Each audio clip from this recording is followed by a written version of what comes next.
Hey everybody! Welcome to another episode of Bridge from the Past. I'm your host, Mary, and this series is all about using images as a starting point to think about important topics in American history. Today we're looking at a very famous image of the Boston Massacre by Paul Revere. What does this engraving tell us about the beginnings of the American Revolution? Let's jump in and see. Here is our image. Once again, we're thinking about what this engraving of the Boston Massacre by Paul Revere can tell us about the beginnings of the American Revolution. Whenever you have an image, it's important to just make some observations before you can do any analysis.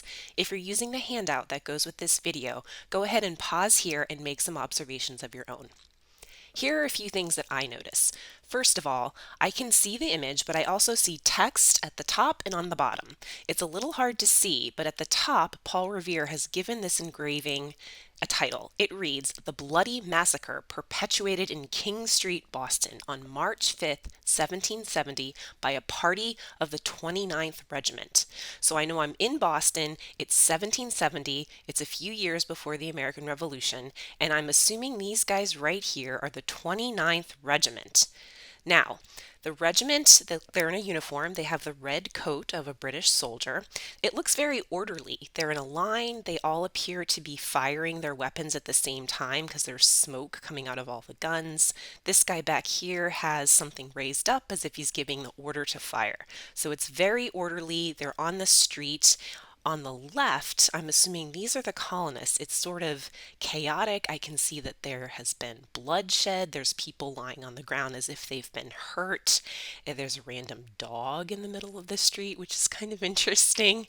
And over here, I see the word Butcher's Hall, and there's also a label of the Customs House down here. Again, a little hard to read, but trust me, it's there. So there's a lot going on in this image. It looks chaotic on one side, orderly on the other, something violent's happening. I need to step back and have some context before I can really dive further into my analysis. So if we backpedal just a little bit before 1770, in 1767, the Parliament, the British Parliament, passed something called the Townshend Acts, which taxed the colonists on purchases of British goods. The British also headquarters customs officials over here in the customs hall to make sure that these taxes were being collected and that everybody was following the rules. The Bostonians did not like this, and they protested by, gathering in the streets. They assembled at town meetings, and they even threatened those British custom officials. So the British, in response, dispatched soldiers to the city. So here I can see the hated redcoats, the British soldiers that have come to the city of Boston. So a lot of the colonists considered this peacetime presence of the British Army in their city a grave threat to their liberties and a violation of their rights as Englishmen. So even before March 5th, 1770, things in Boston are really tense. So on the evening of March 5th, 1770, this is when this event takes place. So in this picture, interestingly, it doesn't really look like nighttime, but this event took place during the night. So it was dark, it was chaotic, there was snow on the ground. Again, you don't see any of this in the picture. And it was unclear as to who started the scuffle. So what you have here is Paul Revere's depiction of what happened on March 5th, 1770. One of the casualties down here on the ground is Crispus Attucks. So Crispus Attucks, this is him right here in the center of this mural that's in a building in Washington, D.C., was of American Indian and African American descent. Little is known about him. He was a sailor, and he was one of the casualties of the Boston Massacre. Eyewitnesses at the event described him as being at the head of a group of sailors who really didn't like these taxes and holding a club. So he was supposed to be very tall, and he was brandishing a wooden club. So again, we don't know much about him, but we know he was a part of this group of people who are protesting, who are angry about this violation of the rights of Englishmen. They're being taxed, they're having an army brought into their city without any representation because the Colonial Assembly of Massachusetts had been disbanded.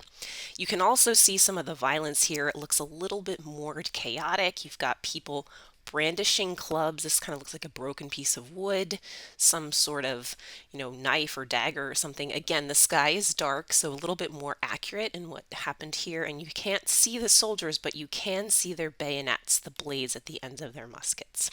What's interesting to me about this, if we're thinking about the beginnings of the American Revolution, is that these images are from very different points in time, right? The first one is from roughly 3 weeks after the event, and the one on the right is a more modern depiction of what had happened. So Crispus Attucks in Paul Revere's drawing, he's kind of hard to see, and sometimes he's not even depicted with any coloring to his face. Again, he was of American Indian and African American heritage. On the right, he's depicted much more front and center. It raises interesting questions about how we think about events in the past and how their meanings can mean different things and change over time. We started by asking what Paul Revere's engraving could tell us about the beginnings of the American Revolution. We learned a little bit about the complicated context leading up to the events of the Boston Massacre in 1770, and we also compared Paul Revere's depiction of what is now known as the Boston Massacre with a more modern artist's representation. But as always, there's so much more to the story, so now I want to turn it over to you. What questions do you still have? What do you want to know more about? Let me know in the comments below. If you learned something, be sure to like this video and subscribe to our channel to be in the know about other Bill of Rights Institute resources to help you through the school year. I'll be back soon with another primary source image to help us think about important topics in American history. Until then, everybody, look closely at those pictures and take care. Oh no, the video's over. Oh, come on, don't be so sad. Don't you know that the Bill of Rights Institute has tons of videos on American history, government, and civics? From primary source document breakdowns to historical image analysis, whether you're studying for a test or just interested in learning more, they've got something for you. Oh, well in that case, I better check out this video. And don't forget to subscribe so you aren't so sad again.